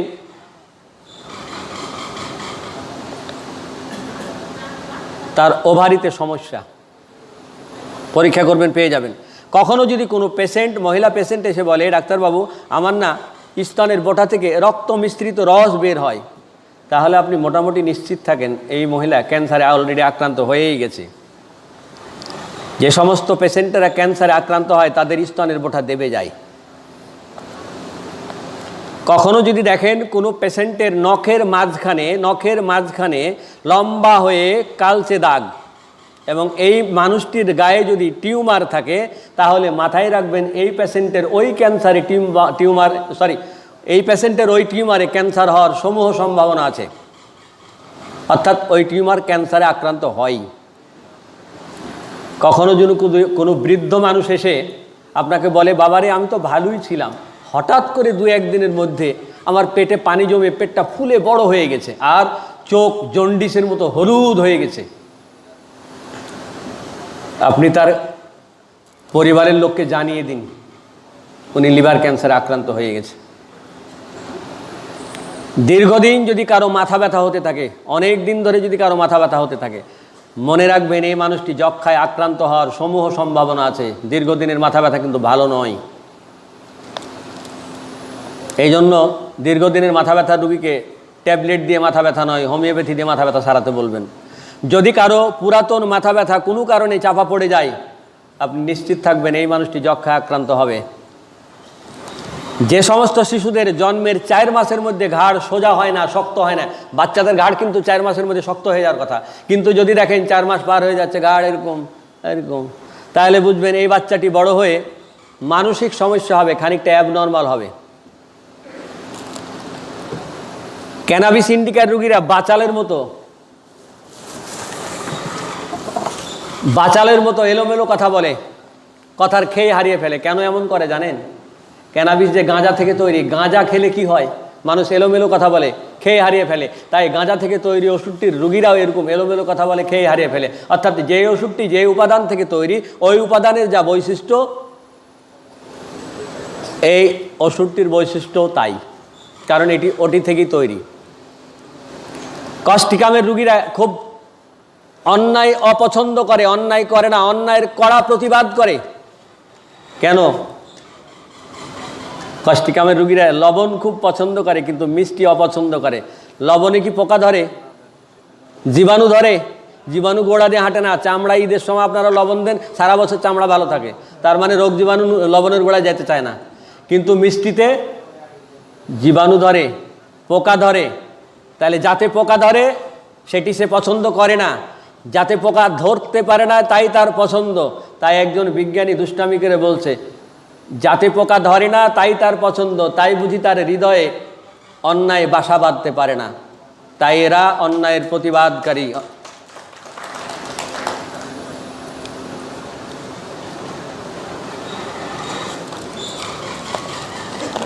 তার এই তথ্যটি আমার নিজের আবিষ্কার, বেশ কদিন ধরে ঘেটে ঘেটে বাইর করেছি। আমরা অনেক সময় রাগের রুগী, হিংসার রুগী, উত্তেজনার রুগী আলাদা করতে করতে পেঁচায় পড়ে যাই। খেয়াল করেন, যে মানুষটির ভীষণ রাগ, সর্বোচ্চ রাগ যার, সেই হচ্ছে হিপার। কিন্তু হিংসা যার সর্বোচ্চ বেশি, কেন্টের রেপার্টরিতে সেটা 2nd গ্রেডে থাকলেও সিনথেসিসে সেটা আছে সুপার গ্রেডে, 4 নাম্বার। তাই একজন বিজ্ঞানী বলছেন যে হিংসায় অ্যানাকার্ডিয়াম সর্বোচ্চ, রাগে সর্বোচ্চ হিপার, আর সহজে উত্তেজিত হয়, সহজে রেগে যায়, সহজে হিংসা, এই 3টি যার মধ্যে থাকে সে হচ্ছে নাক্স। যদি কখনো কোনো রোগীর চর্মপীড়া চাপা দেওয়া হয়, যথাসময়ে সালফার প্রয়োগ যদি করতে না পারেন, তবে সেই মানুষটির দেহে সোরা স্থায়ীভাবে আসন গাড়ে। যেসব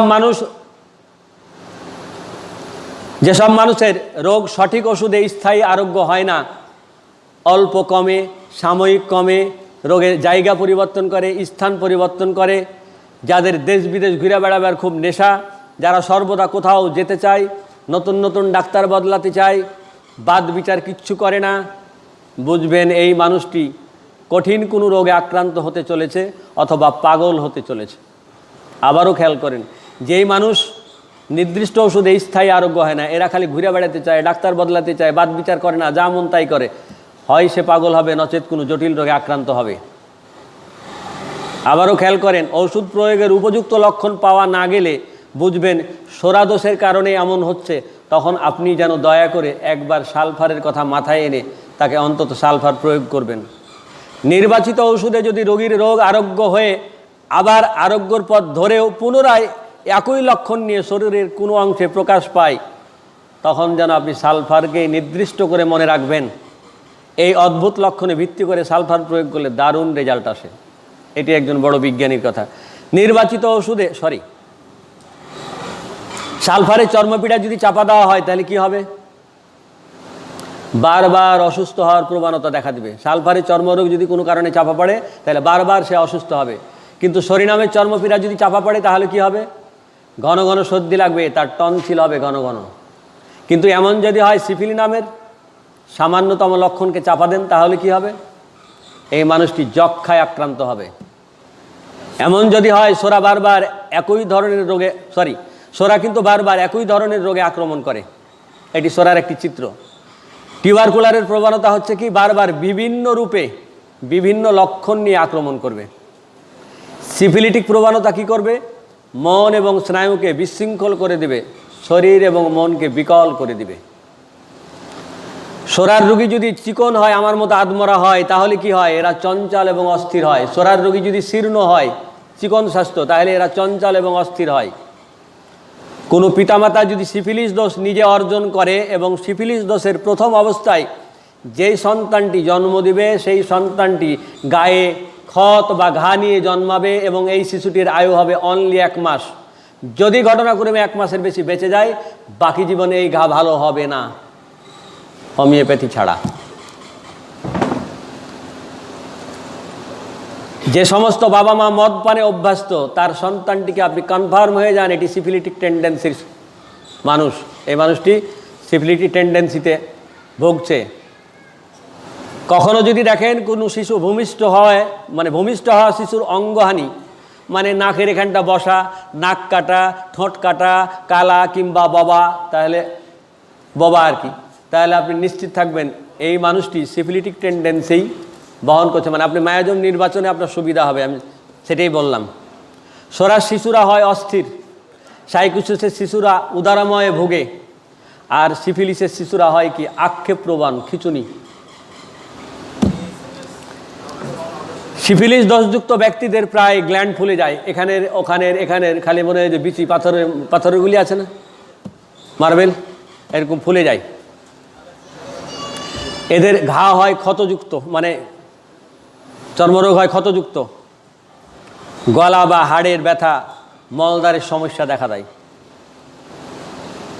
যে সমস্ত মানুষেরা চা খায়, কফি খায়, সিগারেট খায়, তামাক খায়, জর্দা খায়, মদ খায়, বিশেষ করে নেশা করে খায়, এরা অবশ্যই সিফিলিস মায়াজমে আক্রান্ত, কনফার্ম। মানে কোনো রুগী বলছে জর্দা ছাড়তে পারি না, তামাক ছাড়তে পারি না, বিড়ি ছাড়তে পারি না, একজন পণ্ডিত বলছেন ও কনফার্ম সিফিলিস দোষে ভুগছে। তবে সবার দেহে তা প্রকাশ পায় না, বিশেষ করে যাদের শরীর হৃষ্টপুষ্ট, তাদের দেহে অস্পষ্ট থাকে সিফিলিটিক টেন্ডেন্সি। আরও একখান রুগীচিত্র বলবো স্যার। অনেক সময় আমাদের অন্যপ্যাথির বন্ধুরা বলে হোমিওপ্যাথিতে কী আর সারে, যা সারে তা অন্যপ্যাথিতে সারে না। একটি ওষুধ আছে ক্যাডমিয়াম সালফ, ক্যাডমিয়াম সালফের রুগীর ঠোঁট স্পর্শ করলে বমি হয়। নবদম্পতি বিয়ে হয়েছে, মেয়ের মত ছিল না বিয়েতে, বিয়ে হয়েছে, পড়ালেখা করতে চাই তাই বিয়েতে মত ছিল না, বিয়ে হয়েছে, সংসার করছে, ঠোঁট স্পর্শ করলেই তার বমি হয়। এখন সে তার স্বামীকে বলে আমার ঠোঁটে হাত দিও না, ঠোঁটে মুখ দিও না। স্বামীর তো সন্দেহ শুরু হয়েছে, ও কি কাউকে ভালোবাসতো, তার সাথে কি তার চুক্তি ছিল যে বিয়ে বাধ্য হয়ে করলি কর, কিন্তু ঠোঁট ছুঁতে দিবি না।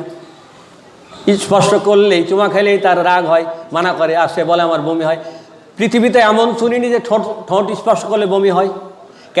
ক্যাডমিয়াম সালফের ঠোঁট স্পর্শ করলে বমি হয় স্যার, বমি বমি ভাব হয়, বমি হয়।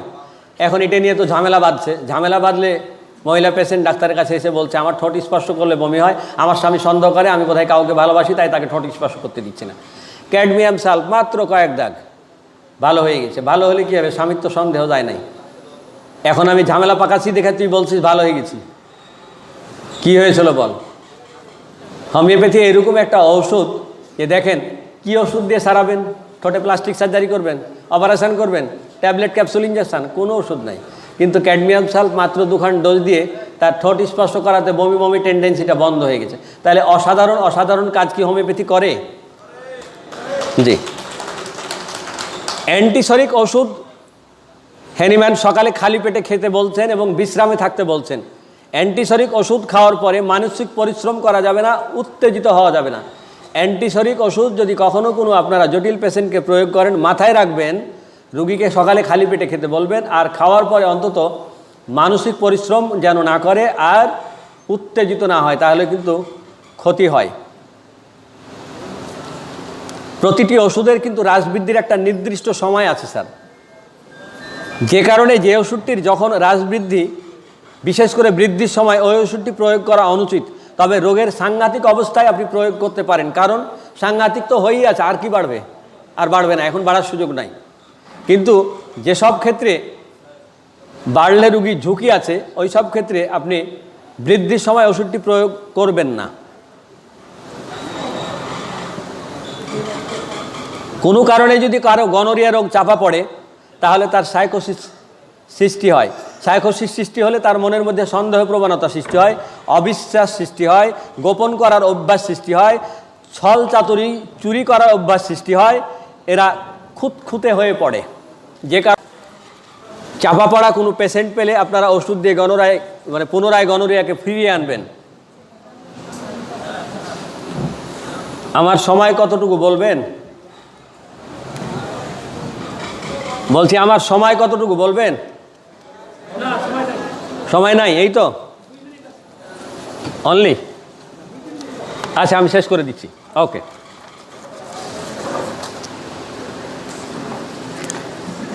কখনো যদি দেখেন যে কোনো মানুষ অকারণে বেশ কয়েকদিন ধরে বারবার ঢোক গিলছে, তাহলে বুঝবেন এই মানুষটি প্যারালাইসিসে আক্রান্ত হতে চলেছে। বারবার যদি ঢোক গিলে কী হবে? প্যারালাইসিস আক্রান্ত হতে চলেছে। কিন্তু বারবার যদি কারো কণ্ঠস্বর বসে যায়, তাহলে বুঝবেন এই মানুষটি যক্ষায় আক্রান্ত হতে চলেছে। ছোট বাচ্চাদের বা ছোটোবেলায় বা শিশুকালে যদি কারো দীর্ঘদিন পায়খানা কষা থাকে, তাহলে বুঝবেন এই বাচ্চাটি কখনো বড় হলে প্যারালাইসিসে আক্রান্ত হওয়ার সমূহ সম্ভাবনা আছে। সুতরাং ছোটোবেলায় যারও হ্যাঁ না, স্যারে বলছে 2 মিনিট আছে।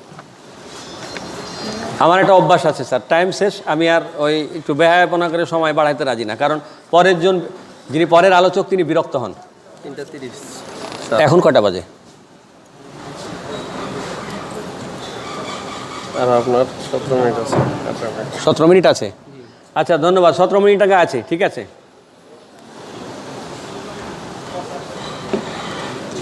আপনি যদি হোমিওপ্যাথ হন, তাহলে হোমিওপ্যাথির ভাষা বুঝতে হবে। আপনি যদি হ্যানিম্যানের সৈনিক হন, হ্যানিম্যানের ভাষা বুঝতে হবে। একটা ছোট্ট গল্প বলি। প্রেমিক তার বন্ধুকে বলছে, আমার প্রেমিকা বড় লোকের মেয়ে, আমি গরিব, কিন্তু আমাকে না ভীষণ পছন্দ করে, আমি যা বলি তাই শুনি। কয় প্রমাণ তোকে দিব, চল এখন ডাকবো, এখন চলে আসবে অসময়। সত্যি বলছে তাই।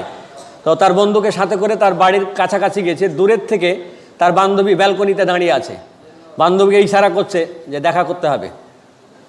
বান্ধবী পা থেকে জুতা খুলে দেখাচ্ছে এভাবে, বাটা জুতা।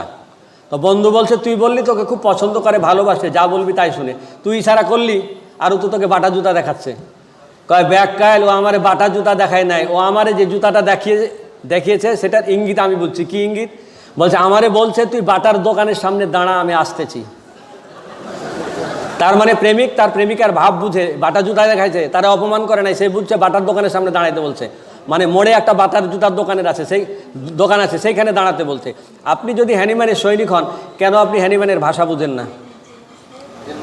আপনি অন্যপ্যাথি খুঁজে বেড়ান কেন? যদি খুঁজেই বেড়ান, আপনি কিছু আবিষ্কার করেন না কেন? আপনি হোমিওপ্যাথি করবেন, আবার আপনি হোমিওপ্যাথি করবেন, হ্যানিম্যানের ল্যাজ ছাড়বেন না, আবার আপনি এই ওই সেগুলো করবেন কেন? অনেক সময় হয় কি, আমাদের যারা শেখাচ্ছেন এত ফাউল, এত ভুল জিনিস শেখাচ্ছেন, তা থেকে আমরা বড়ই বিপদে পড়ে যাচ্ছি। একদিন ছোট বাচ্চা টিভিতে শুনছে প্রেগনেন্ট, ডাক্তার একটা সাক্ষাৎকারে বলছে। তো মা রুমে ঢুকলে বাচ্চা জিজ্ঞাসা করছে মাকে, আচ্ছা মা, প্রেগনেন্ট মানে কি? এখন মা চিন্তা করছে এটা লজ্জার কথা, ওকে না বুঝায়। তো মা বলছে প্রেগনেন্ট মানে রাগ হওয়া। তো বাবা ওইটা শিখছে। এখন স্কুলে গেছে, স্কুলে গিয়ে তার বান্ধবীকে ধাক্কা দিলে পরে বান্ধবী পড়ে গিয়ে কান্না করছে। এখন বান্ধবীর মা তো ভীষণ রেগেছে, রেগে এখন বাচ্চাকে মারবে। এই তুই আমার মেয়েকে ধাক্কা দিলি কেন, ফেললি কেন, থাপড়ে তো দাঁত ভেঙে দিব। খুব রাগারাগি করছে। এখন এই ছেলেটি ওই মহিলাকে বলছে, আন্টি আপনার মেয়েকে ধাক্কা দিয়েছে, আপনার মেয়ে প্রেগনেন্ট হবে, আপনি প্রেগনেন্ট হন কেন? তো এখন এই মহিলা তো ভীষণ রেগে গেছে, বেয়াদব, তুই আমারে বলিস আমি প্রেগনেন্ট হই। ইতিমধ্যে ছেলের মা এসে গেছে, কী হয়েছে আপা, কী হয়েছে? কত বড় বেয়াদব, আমার মেয়েকে ধাক্কা দিয়েছে, আমি রাগ হয়েছি, আমারে বলে আপনার মেয়ে প্রেগনেন্ট হবে, মেয়েকে ধাক্কা দিচ্ছে, আপনি প্রেগনেন্ট হন কেন?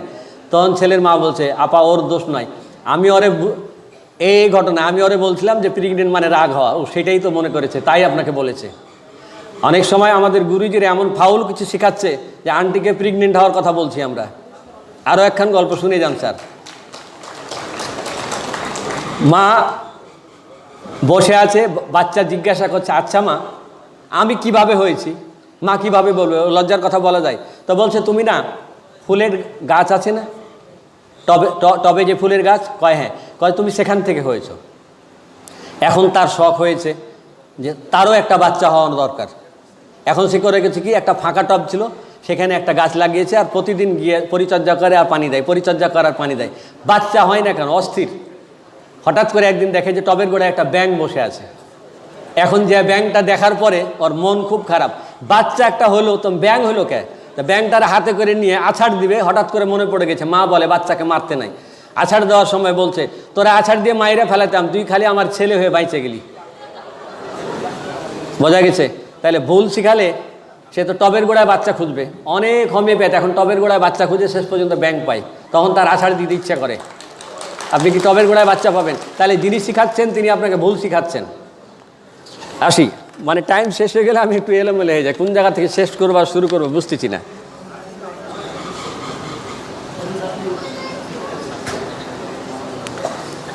সহজে কয়েকটা ওষুধকে আমরা চিনে যাই।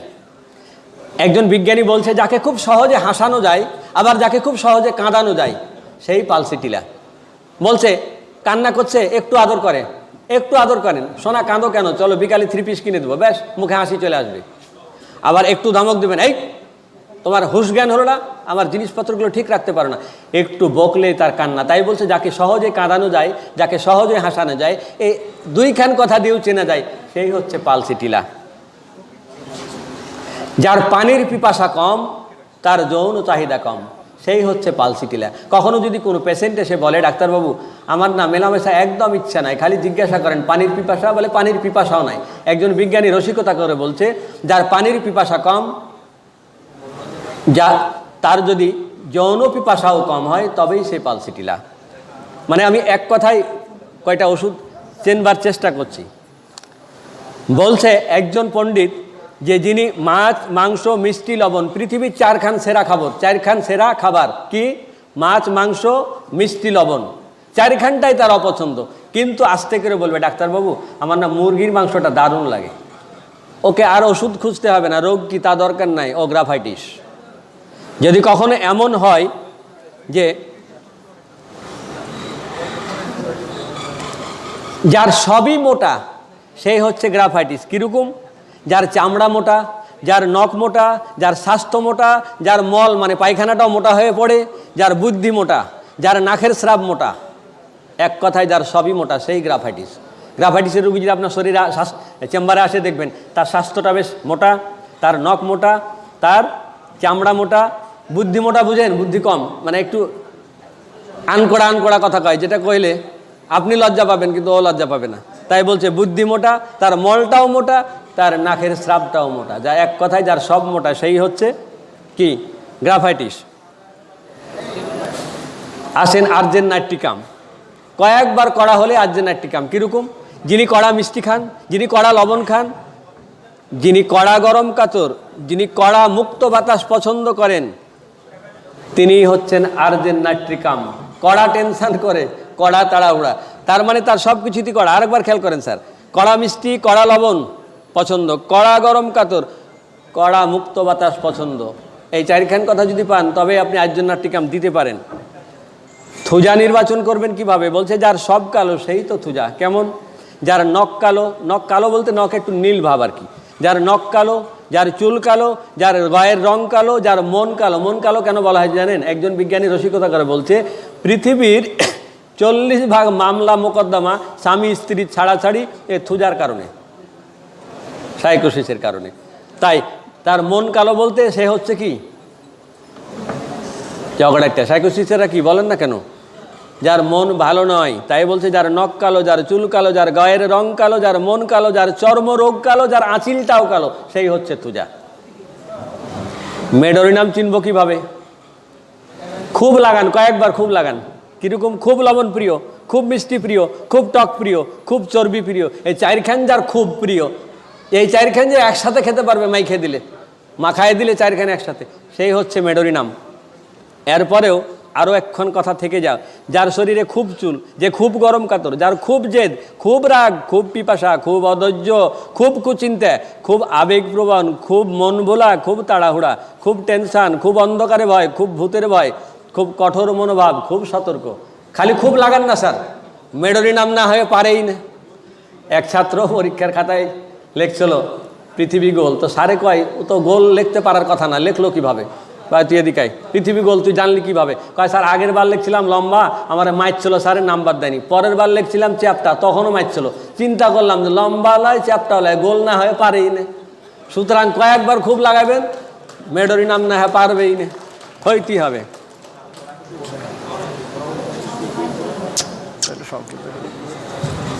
সংক্ষিপ্ত করার অর্ডার এসে গেছে। একখান গল্প দিয়ে আমি আপনাদের শেষ করে দিতে চাই।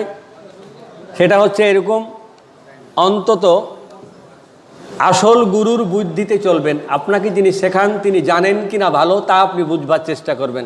তা যদি না হয় তাহলে কি হবে, দুইখান ছোট ছোট গল্প দিয়ে আমার শেষ, হয়তো 1-2 মিনিট লাগতে পারে। পরের বুদ্ধিতে চলবেন না, কথাটা গল্পটার এই সারমর্ম হচ্ছে এরকম, পরের বুদ্ধিতে চলবেন না।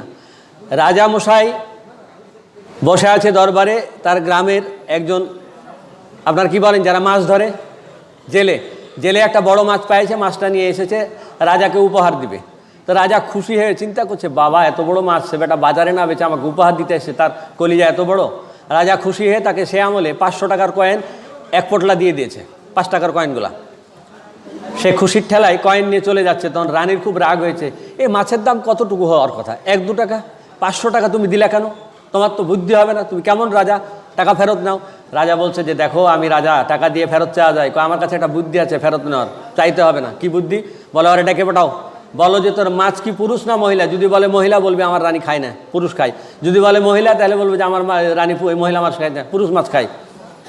এখন ফিরে ডাকাইছে, ডাকায় রাজাজি হচ্ছে তোর মাছটা পুরুষ না মহিলা, মানে যেটাই বলবে রাজা বলবে খায় না। জেলে যে চিন্তা করছে যদি আমি পুরুষ বলি তাহলে কি হবে, মহিলা বললে কি হবে, আগে তো জিজ্ঞাসা করেনি এখন জিজ্ঞাসা করছে, কোনো ভেজাল আছে। কয় রাজামশাই আমার অপরাধ মাফ করবেন, আমার মাছটা পুরুষও না মহিলাও না, হিজিড়া। মানে জেলে আবার খুব চালু। তো রাজা চিন্তা করছে বেটার তো প্রচুর বুদ্ধি রে, এত বুদ্ধিমান মানুষকে তো পুরস্কার দেওয়া দরকার হয়। আরও 500 দিচ্ছে, কত হয়েছে 1000 টাকা নিয়ে যখন চলে যাচ্ছে, গেটের কাছে একটা কয়েন পড়ে গেছে। তো ওই কয়েনটা তুলে আসে, কপালে ঠেকাচ্ছে, চুমা খাচ্ছে। তখন রানী বলছে দেখছো কত ছোট লোক, 1 টাকার মাছ তার 1000 টাকা দিয়েছ, 5 টাকা পড়ে গেছে, অন্য গরিব মানুষ কুড়াবে, ছোট লোক এটা কুড়িয়ে কপালে ঠেকায় আর চুমা খায়, ওরকম ছোট লোকের টাকা ফেরত নেওয়া, ডাক দাও। রাজামশাই ওরা ডাক দিয়ে আইসা বলছে এই তুই এত ছোট লোক, একটা কয়েন পড়ে গেছে, গরিব মানুষ নিত, টাকা ফেরত দে, তোকে টাকা দেবো না। কয় রাজামশাই আপনি আমার ছোট লোক ভাবছেন, আমি কিন্তু ছোট লোক নই, টাকাটা আমি ছোট মনের জন্য কুড়াইনি। এই টাকার 1 পিঠে রানীমার ছবি, 1 পিঠে আপনার ছবি। চিন্তা করলাম এখানে পড়ে থাকবে, লোকে পা দিয়ে মারাবে, আমার কলিজায় ব্যথা লাগছে, এই কারণে তুলে আমি চুমা খাচ্ছি। রাজা চিন্তা করছে আমার রানী আর আমার প্রতি তার এত ভক্তি, আরও 500, 1500 হয়েছে। 1500 হলে পরে এখন রানী চিন্তা করছে আরে জয়বার বুদ্ধি দিতে হয় 500 যাই, হারামজাদার আর বুদ্ধি দিব না। এখন চলে গেছে জেলে, চলে যাওয়ার পরে রানীও চলে গেছে। এখন দরবারে বসে মন্ত্রীদের বলছে রাজামশাই যে আর যাই করো বউর বুদ্ধিতে বা পরের বুদ্ধিতে চলো না, তাহলে কিন্তু 500 1500 হয়ে যাবে। সবাই ভালো থাকবেন, অশেষ ধন্যবাদ।